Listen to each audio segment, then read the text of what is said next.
ভেবেছিলাম ট্রেনটা ধরবো শান্তভাবে, কিন্তু এখানে মানুষের যে ভিড়, মনে হয় না আজ বাড়ি ফিরতে পারবো। আজ নেপালে আমার শেষ দিন। সকাল সকাল ঘুম ভাঙতেই দেখি নেপালের হাওয়াটা একদম শান্ত। এই ছোট্ট দোকান থেকে এক কাপ চা আর একটা রুটি খেয়ে আজকের সকালটা শুরু করলাম। এরপর এই রাস্তাগুলো নতুন করে বানানো হচ্ছে, এটাই দেখতে আসলাম। হয়তো কয়েক মাস পর আসলে দেখতে পাবো নতুন রাস্তা। তো যাই হোক, এখন নেপালকে বিদায় জানাতে হবে, তাই টোটোতে চড়ে রওনা দিলাম যোগবানী স্টেশনের দিকে। এখন আমি ঠিক নেপাল ইন্ডিয়া বর্ডারের কাছেই রয়েছি, কিন্তু আমাকে এখানে ক্যামেরা করতে দেখলে আমার খবর আছে, তবুও তোমাদের জন্য হালকা করে ঝুঁকি নিলাম। তো বন্ধুরা, বর্ডার পার করেই পৌঁছে গেলাম ইন্ডিয়া, আর সামনেই যোগবানী স্টেশনের নামে একটা রেস্টুরেন্ট চোখে পড়লো। আর সামনেই দেখি একটা ইঞ্জিন দাঁড়িয়ে রয়েছে। এমন ইঞ্জিন কিন্তু সব স্টেশনেই থাকে, কিন্তু যোগবানী স্টেশনটা অন্য স্টেশনের থেকে একটু আলাদা রকমই সুন্দর। হ্যাঁ, এটাই হচ্ছে যোগবানী স্টেশন। দেখলেই মন ভরে যাচ্ছে, একদম একটা আলাদা লুক। এই স্টেশনটা কিন্তু নেপাল যাওয়ার পথে খেয়াল করিনি, তবে ফেরার পথে দেখে মন ভরে গেল। এই লম্বা লাইনে দাঁড়িয়ে কাটিহার যাওয়ার টিকিট নিলাম। ভেবেছিলাম ট্রেনটা ধরবো শান্তভাবে, কিন্তু এখানে মানুষের যে ভিড়, মনে হয় না আজ বাড়ি ফিরতে পারবো।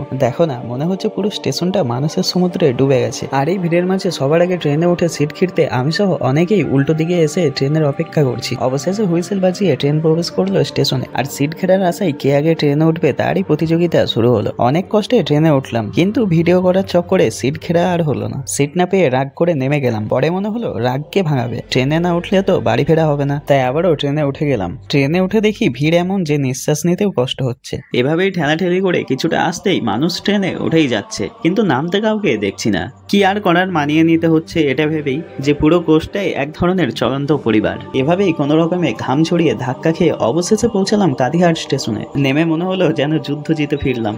শেষে শুধু একটা কথাই মনে হলো, নেপাল ঘুরে আসা সহজ, কিন্তু ফেরার ট্রেনের অভিজ্ঞতা আজীবনের গল্প।